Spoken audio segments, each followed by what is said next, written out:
നമസ്കാരം. മലയാളി വാർത്തയിലേക്ക് സ്വാഗതം. ചാന്ദ്ര പര്യവേക്ഷണ രംഗത്ത് മുന്നേറുകയാണ് ഇന്ത്യ. രാജ്യത്തിന്റെ അഭിമാനം വാനോളം ഉയർത്തിയ ബൃഹത്തായ ദൗത്യമായിരുന്നു ചാന്ദ്രയാൻ 3. ലോകം ഉറ്റുനോക്കിയപ്പോൾ ഭാരതം സുരക്ഷിതമായി ലക്ഷ്യസ്ഥാനത്തിറങ്ങി. ലാൻഡറിൽ നിന്ന് റോവർ ഇറങ്ങിയ നിമിഷം ഓരോ ഭാരതീയനും നെഞ്ചോട് ചേർത്ത് വെക്കുകയാണ്.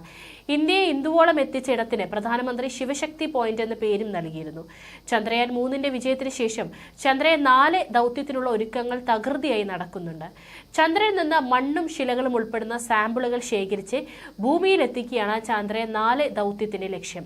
4ാം ചാന്ദ്ര ദൗത്യം ശിവശക്തി പോയിന്റിൽ നിന്ന് പാറക്കല്ലുകൾ എത്തിക്കാൻ ലക്ഷ്യമിടുന്നുവെന്ന് ഇസ്രോ മേധാവി എസ് സോമനാഥും അറിയിച്ചു. അടുത്ത ഏതാനും വർഷങ്ങൾക്കുള്ളിൽ ഇത് സാധ്യമാകുമെന്നും അദ്ദേഹം ദേശീയ മാധ്യമത്തിന് നൽകിയ പ്രത്യേക അഭിമുഖത്തിൽ പറഞ്ഞു.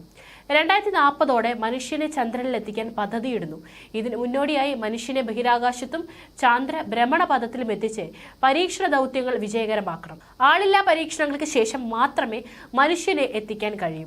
ഇതിന്റെ ഭാഗമായാണ് ചന്ദ്രോപരിതലത്തിൽ നിന്ന് സാമ്പിളുകൾ ഭൂമിയിൽ എത്തിക്കാൻ പദ്ധതിയിടുന്നതെന്നും അദ്ദേഹം വിശദീകരിച്ചു.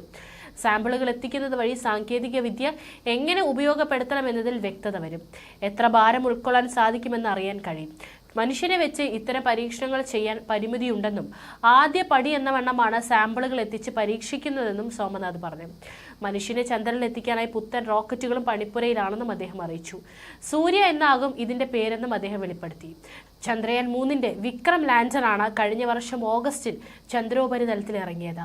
വിക്രം ലാൻഡർ ഇറങ്ങിയ സ്ഥലം ശിവശക്തി എന്ന പേരിലാണ് അറിയപ്പെടുമെന്ന് കഴിഞ്ഞ വർഷം ഓഗസ്റ്റ് 26 പ്രധാനമന്ത്രി നരേന്ദ്രമോദി പ്രഖ്യാപിച്ചത്. IAU വർക്കിംഗ് ഗ്രൂപ്പാണ് വിക്രം ലാൻഡർ ഇറങ്ങിയ സ്ഥലത്തിന് നൽകിയ ശിവശക്തി എന്ന പേര് അംഗീകരിച്ചത്.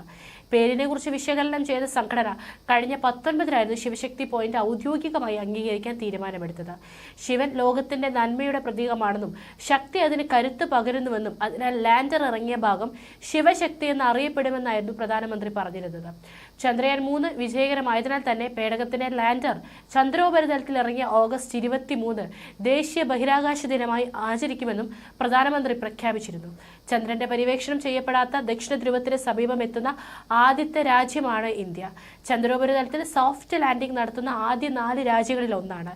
2 വ്യത്യസ്ത പേലോഡുകളുമായി 2 വിക്ഷേപണങ്ങൾ ചന്ദ്രയാൻ 4 വേണ്ടി നടത്തും. LM-V3 PSLV റോക്കറ്റുകളിലായിരിക്കും ഇത്. പ്രൊപ്പൽഷൻ മൊഡ്യൂൾ, ലാൻഡിങ്ങിന് വേണ്ടിയുള്ള ഡിസെൻഡർ മൊഡ്യൂൾ, ചന്ദ്രനിൽ നിന്ന് പറന്നുയരുന്നതിനുള്ള അസെൻഡർ മൊഡ്യൂൾ, ഭൂമിയിലേക്ക് തിരിച്ച് യാത്ര ചെയ്യുന്നതിനുള്ള ട്രാൻസ്ഫർ മൊഡ്യൂൾ എന്നിങ്ങനെ 5 മൊഡ്യൂളുകളുള്ള ദൗത്യമാണ് ചന്ദ്രയാൻ 4. ഇക്കാലത്തിൽ സങ്കീർണത ഏറെയാണ്. പരിക്കൻ ഭൂപ്രകൃതിയുള്ള മേഖലയായതിനാൽ കൂടുതൽ കൃത്യതയുള്ള സാങ്കേതിക വിദ്യകൾ ദൗത്യത്തിനായി ഉപയോഗിക്കേണ്ടി വരും. ജലം ഉൾപ്പെടെ പ്രദേശത്തെ വിഭവങ്ങൾ എന്തെല്ലാം എന്ന് പഠിക്കാൻ ദൗത്യത്തിലൂടെ സാധിക്കും.